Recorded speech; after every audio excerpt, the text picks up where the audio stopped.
Hello guys, I hope you all are doing great and having a good day. तो आज मैंने जो है एसबीआई क्लर्क का प्रीलिम्स का मॉक नंबर 3 दिया है ओलिव बोर्ड का।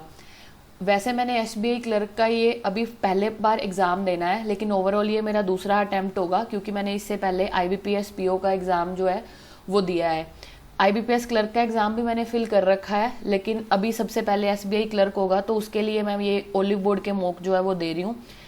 यहाँ पे मैंने टोटल 78 क्वेश्चन अटैम्प्ट किए थे, जिसमें से मेरे 71 क्वेश्चन जो है वो बिल्कुल ठीक हुए हैं और 7 क्वेश्चन जो है वो मेरे गलत हुए हैं। स्कोर मेरा जो है वो 69.25 आया है। इसमें इंग्लिश सेक्शन की अगर बात करी जाए तो यहाँ पे 30 क्वेश्चन होते हैं टोटल, जिसमें से मैंने एक क्वेश्चन जो है वो अटैम्प्ट नहीं किया और 3 क्वेश्चन मेरे जो है वो गलत हो गए। ओवरऑल मेरे 26 क्वेश्चन जो है वो बिल्कुल ठीक रहे हैं। लास्ट वीडियो के अंदर मुझे कुछ एक डीएम्स आए थे जिसमें मुझे से पूछा गया था कि इंग्लिश में मार्क्स अच्छे स्कोर करने के लिए क्या स्ट्रैटेजी है। तो सबसे पहले मैं आपको यही चीज़ बताऊंगी कि स्ट्रैटेजी के अंदर सबसे बड़ी बात होती है प्रैक्टिस। जितनी आप किसी भी सब्जेक्ट की लेके, चाहे वो इंग्लिश है या मैथ है या रीजनिंग है, किसी भी सब्जेक्ट के लिए मैक्सिमम प्रैक्टिस करेंगे उतना ही वो सब्जेक्ट आपका स्ट्रॉन्ग होगा। दूसरी चीज़ होती है एनालिसिस।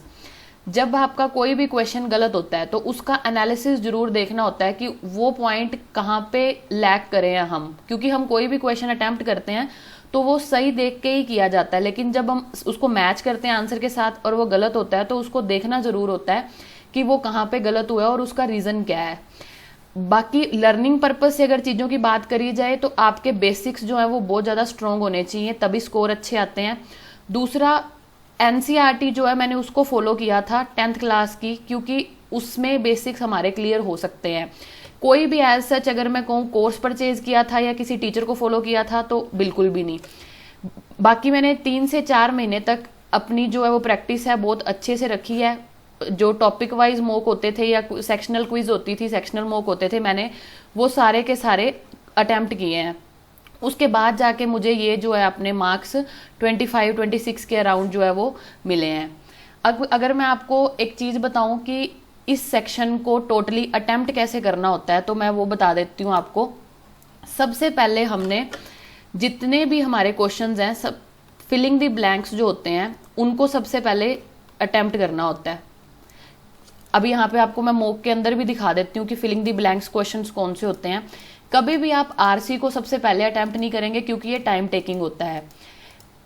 ये जैसे क्वेश्चन था, इसके अंदर कोई एक ऐसा वर्ड था जो मिस स्पेल्ड था, यानी कि जिसके स्पेलिंग गलत थे। आप इस क्वेश्चन को भी पहले कर सकते हो।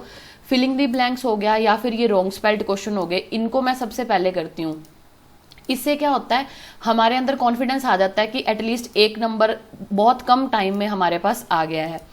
दूसरा जो मैं कहती हूँ कि क्वेश्चन हमने सॉल्व करना होता है वो होता है, अगर तो आपके पास सेंटेंस रीअरेंजमेंट आ जाता है। 2 तरह के क्वेश्चन आते हैं यहाँ पे, एक आता है पैराजंबल, एक आता है सेंटेंस रीअरेंजमेंट।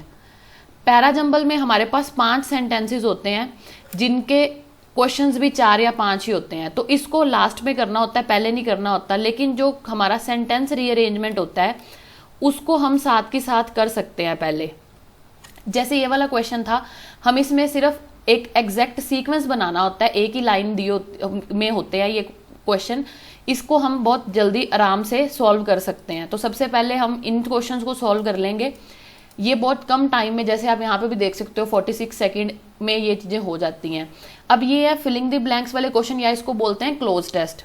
ये जब एक ही पैराग्राफ के अंदर क्वेश्चन होते हैं और उसके अंदर 4 या 5 फिलअप्स इकट्ठे आते हैं तो इसको बोलते हैं क्लोज टेस्ट।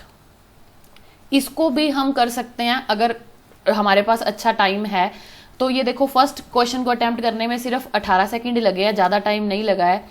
ये जो चीजें एक एक नंबर की होती हैं जिसको पढ़ने के बाद हमें इजीली समझ आ जाता है कि ये हमें आता है क्वेश्चन, तो इसको पहले करना चाहिए। और हमें हमेशा अपना जो पैराजंबल वाला पार्ट है और जो आरसी वाला पार्ट है वो लास्ट पे करना चाहिए। कोई भी ऐसी चीज जो टाइम टेकिंग है उसको हमें कभी भी पहले नहीं करना चाहिए। आप मेरे को अपना स्कोर कार्ड जरूर शेयर करो, मैं भी आपके साथ आगे स्कोर कार्ड अपना शेयर करती रहूंगी कि मैंने कैसे कौन सा अटेम्प्ट दिया है, कौन से मॉक दिए हैं एसबीआई के या आईबीपीएस के। और अगर आपको वीडियो अच्छी लगी हो तो मेरे चैनल को जरूर सब्सक्राइब करें, वीडियो को लाइक